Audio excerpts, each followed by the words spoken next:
Alors, salut à tous, Mercedes promet des évolutions assez excitantes pour Silverstone, de quoi revenir dans la course face à Red Bull. Bah ça serait bien, oui. Surtout qu'il y a les qualifs sprint où il y a des points qui seront marqués, comme dit l'article d'ailleurs, 49 points maximum donc, pour être marqués pour ce Grand Prix de Grande-Bretagne. La voiture n'avait pas particulièrement bien fonctionné en Autriche, il avait été très difficile d'essayer de trouver le bon équilibre et les ingénieurs et les pilotes devaient travailler très dur là-dessus. C'est bien d'en arriver au bout. Nous attendons avec impatience Silverstone, nous avons une bonne évolution à venir, une mise à niveau qui est assez excitante. Chauvelin espère que la foule britannique pourra assister à une belle performance de son chouchou Lewis Hamilton, ce qui permettrait donc de renverser la vapeur face à Red Bull. Nous attendons avec impatience de voir notre public, il y a évidemment beaucoup de fans de Lewis qui seront là. C'est aussi une piste où notre voiture a bien fonctionné. Nous avons donc quelques jours pour nous reconcentrer, analyser les résultats de nos simulations, préparer les voitures avec un nouveau package aérodynamique. Nous sommes optimistes quant à un meilleur week-end. Silverstone conviendra-t-il mieux à la voiture? Eh bien, il est juste de dire que l'Autriche est une piste sur laquelle nous avons toujours eu un peu de mal au fil des années. C'est un circuit difficile qui ne semble pas convenir à notre voiture.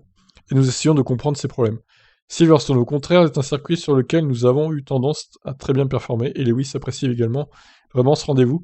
Cela tient en partie à la nature grande vitesse de ce tracé, mais aussi au soutien fantastique qu'il a de la foule au domicile.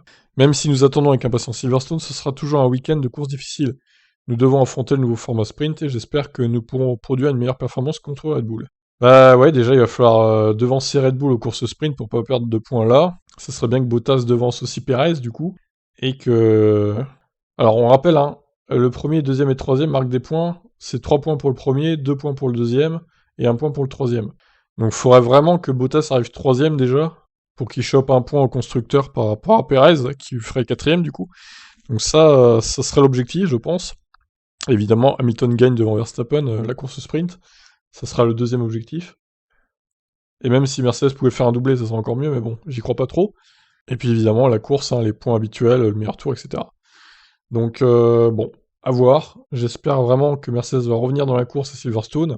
Si là, ils reviennent pas dans la course, c'est fini. Hein. La saison est terminée. Hein. Je vous le dis tout de suite. Ça sera vraiment la course, le tournant du championnat pour moi. Bon, par contre, la Hongrie, on peut quand même s'attendre à ce que Red Bull soit plus fort que Mercedes, vu le type de circuit. Mais Silverstone, vraiment, c'est un circuit taille Mercedes, donc normalement, ils doivent performer. Si même là, ils performent pas face à Red Bull, ça sera terminado la saison, il n'y aura plus aucun intérêt. Bon, bah je vous laisse réagir. Ciao, ciao.